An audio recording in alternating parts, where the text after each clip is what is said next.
Hi, Attorney Joe Giamanco with Giamanco Law Partners, a Bolingbrook and New Lenox, Illinois-based law firm.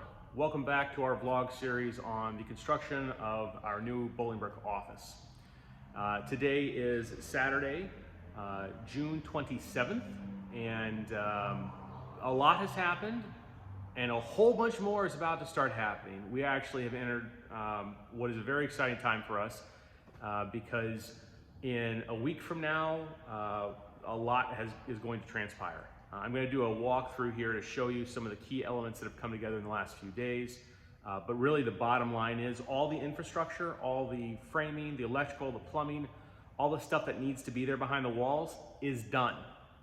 And because that's done, we now move into drywall, which is going to make this place look like an actual office, not just like some people have told me it looks like a jail cell. So that's great news. Really looking forward to it. We're gonna have some other things that are gonna be done very soon as well. Haven't had really any problems in the past week. The only thing that's still a frustration is that NICOR still hasn't gotten their stuff together and given us a date when we're gonna have gas turned on. But we're in June. We've still got a few more months where we really don't need to have gas service, so hopefully it won't be an issue. I'm gonna do a quick walkthrough and kind of show you around. Here we go. Okay, recall a few times where I've told you that we're gonna put a hole in the wall to make another exit for what will be our rental side. This side over here, this will be the rental side. And I am standing in what will be a hallway to the bathrooms and also what will be our rear exit. Now this door is obviously a wooden door and it's temporary, but we had a hole cut in the side of the building a couple days ago. And currently it's secured on both sides until we can get the actual steel frame door put in and so forth. But it wasn't just as simple as cutting a hole in the wall because where I'm standing is a couple feet shorter than the ground that's outside. So they had to also build some stairs. The original plans that the architect had drawn up had this exiting straight out and had a drainage system, and then it would have been lower than the ground, and it was much more complicated. This version was modified at the suggestion of our general contractor, working with the village, who gave approval for it.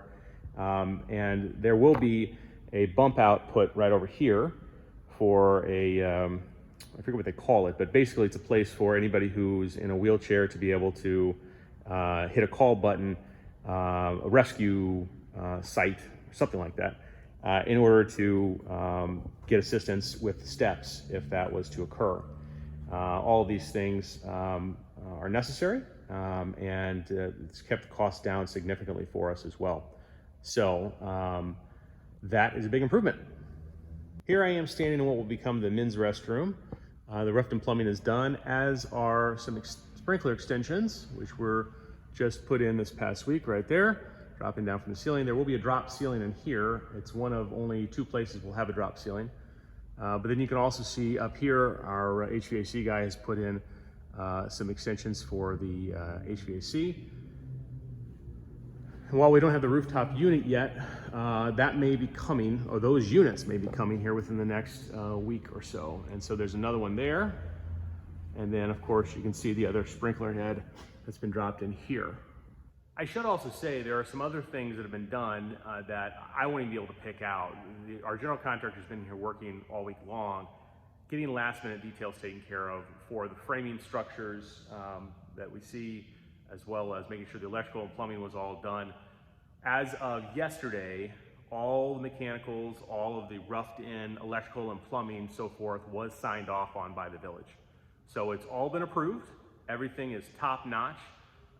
There are little things that I could show you that probably wouldn't be of any interest, such as there's some fire block and insulation put between where the frame is at the top and the ceiling, some things like that. So we're talking about a lot of details in the construction process that frankly I never pay attention to, and anybody except for a contractor probably wouldn't pay attention to, or an inspector. But those things have all been completed. In addition to that, because our roofing contractor did such a great job on the pricing and stayed under budget for what we needed, we were able to upgrade our security system, our camera system in particular. We have a camera system from our old office that we can literally bring with us, and we will, and we're gonna use that in some capacity, but we've managed to have a contractor go ahead and pre-wire for the exterior of the building to have all new security cameras.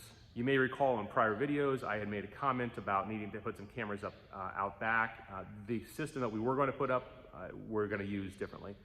This will be a better system. It'll be hardwired, and it won't be susceptible to failures the way that the Wi-Fi cameras that we have are that don't work over as long a distance.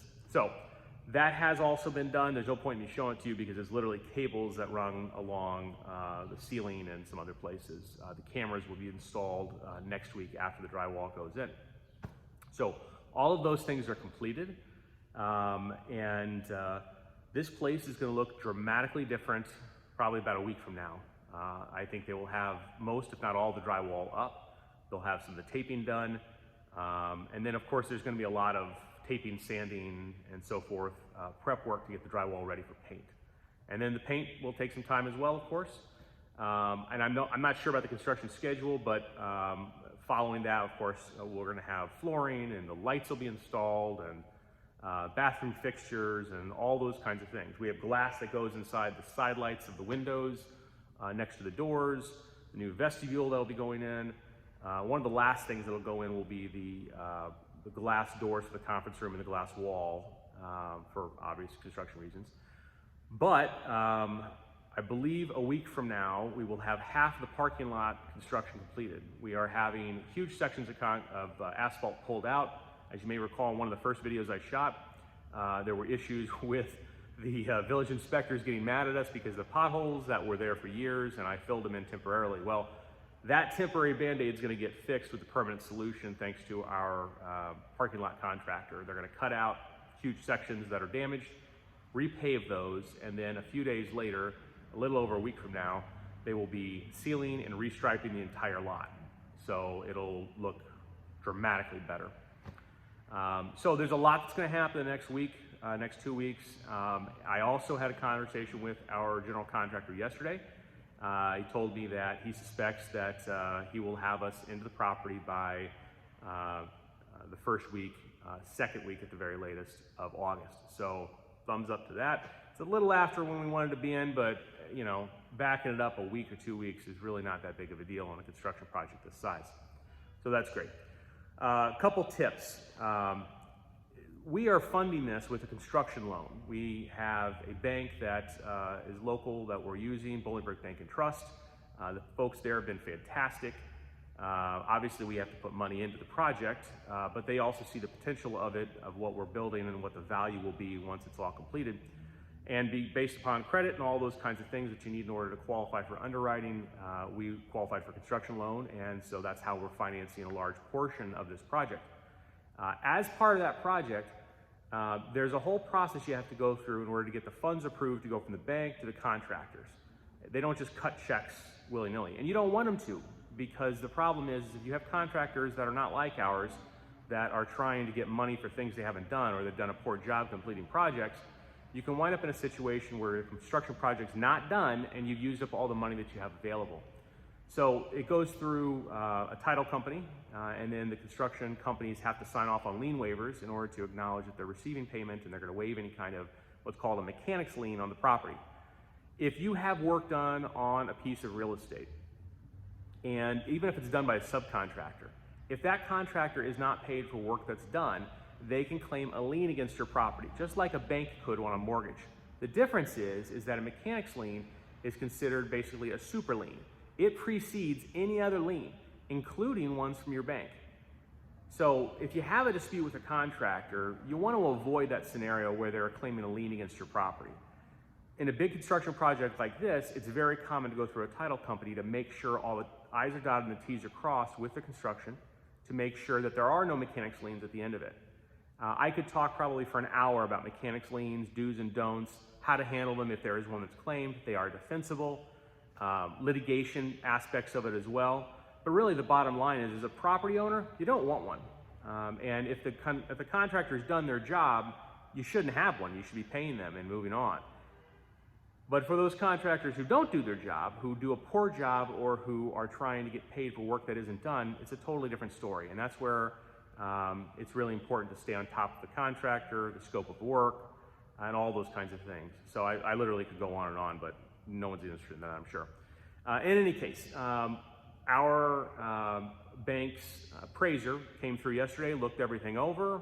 I think he's signing off on everything. He didn't find any kind of issues with it. Again, that's a credit really to our contractors. We've got contractors who are doing a good quality job, and that's clear and evident, and they're not asking for more than they've actually earned. So the process is going about as smooth as I could have hoped, so I'm thankful for that for sure. The only other big change that I think is going to happen this next week, at least off the top of my head, is that our monument sign outside, I believe, is scheduled to have work started on it on Monday. So between now and a week from now, I expect to see some visually significant changes in here as the construction project moves right along. So that's it for now. Thanks for joining us as we continue this vlog series, and look forward to seeing you again, and stay safe out there. Thanks.